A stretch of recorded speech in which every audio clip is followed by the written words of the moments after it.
भारत में देवभूमि उत्तराखंड राज्य के टनकपुर में अन्नपूर्णा चोटी के शिखर पर स्थित है पूर्णागिरि मंदिर। चैत्र मास की नवरात्र में यहाँ मां के दर्शन का विशेष महत्व बढ़ जाता है।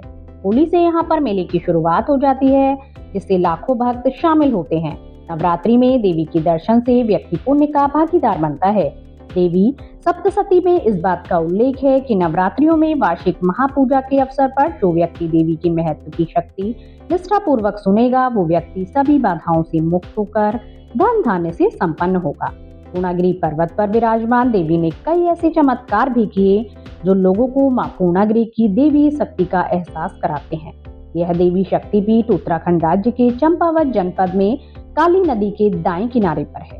टनकपुर के पर्वतीय क्षेत्र में 19 किलोमीटर दूर स्थित अन्नपूर्णा चोटी के शिखर में लगभग 3000 फीट की ऊंचाई पर यह स्थापित है। यह शक्तिपीठ मां भगवती की 108 सिद्ध पीठों में से एक है। पूर्णागिरि मंदिर धाम की ओर रवाना होने से पहले देवी के द्वारपाल के रूप में भैरव मंदिर में बाबा भैरवनाथ की पूजा करने की परंपरा है। माना जाता है कि धाम के द्वार पर बाबा भैरवनाथ ही देवी के दर्शन के लिए जाने की अनुमति देते हैं। पूर्णागिरि मंदिर के बारे में यह मान्यता है कि भगवान शिव जी तांडव करते हुए यज्ञ कुंड में सती के शरीर को लेकर आकाश गंगा मार्ग से जा रहे थे। तब भगवान विष्णु ने शिव के तांडव नृत्य को देखकर सती के शरीर के अंग के टुकड़े टुकड़े कर दिए, जो आकाश मार्ग से पृथ्वी के विभिन्न स्थानों में जा गिरे। कथा के अनुसार जिन जिन जगहों पर देवी सती के अंग गिरे, वे स्थान शक्तिपीठ के रूप में प्रसिद्ध हो गए। चंपावत जिले के पूर्णा पर्वत पर माता सती का नाभि अंग गिरने से मां पूर्णागिरि मंदिर की स्थापना हुई। पुराणों के अनुसार महाभारत काल में प्राचीन ब्रह्मकुंड के निकट पांडवों द्वारा देवी भगवती की आराधना तथा ब्रह्मदेव मंडी में सृष्टिकर्ता ब्रह्मा द्वारा आयोजित विशाल यज्ञ में एकत्रित अपार सोने से यहाँ सोने का पर्वत बन गया। सन 1632 में गुजरात से पहुंचे श्रीचंद तिवारी को इस देवी स्थल की महिमा कुमाऊं के राजा ज्ञानचंद के दरबार में स्वप्न में दिखाई देने पर उन्होंने यहाँ मूर्ति स्थापित कर इसे संस्थागत रूप दिया।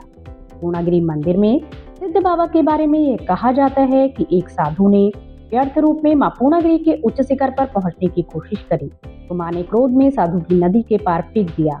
अगर दयालु मां ने इस संत को सिद्ध बाबा के नाम से विख्यात कर उसे आशीर्वाद दिया, जो व्यक्ति मेरे दर्शन करेगा वो उसके बाद तुम्हारे दर्शन भी करने आएगा, जिससे कि उसकी मनोकामना पूरी होगी। पौराणिक कथा के अनुसार झूठा मंदिर की गाथा एक मन्नत से जुड़ी है। एक बार की बात है, संतान विहीन सेठ ने मां पूर्णागिरि के दर्शन किए और मन्नत मांगी, यदि उसका पुत्र होगा तो वह देवी मां को सोने का मंदिर बनवाएगा। मनोकामना पूरी होने पर सेठ ने लालच कर सोने के मंदिर की जगह तांबे का मंदिर बनवाकर उस पर सोने की पॉलिश चढ़वा दी और देवी को अर्पित करने के लिए धाम की ओर जाने लगा। रास्ते में टुन्यास नामक स्थान पर पहुंचकर मंदिर ले जा रहे मजदूरों ने विश्राम के लिए मंदिर को जमीन पर रखा। बाद में वह तांबे का मंदिर काफी कोशिश के बाद भी किसी से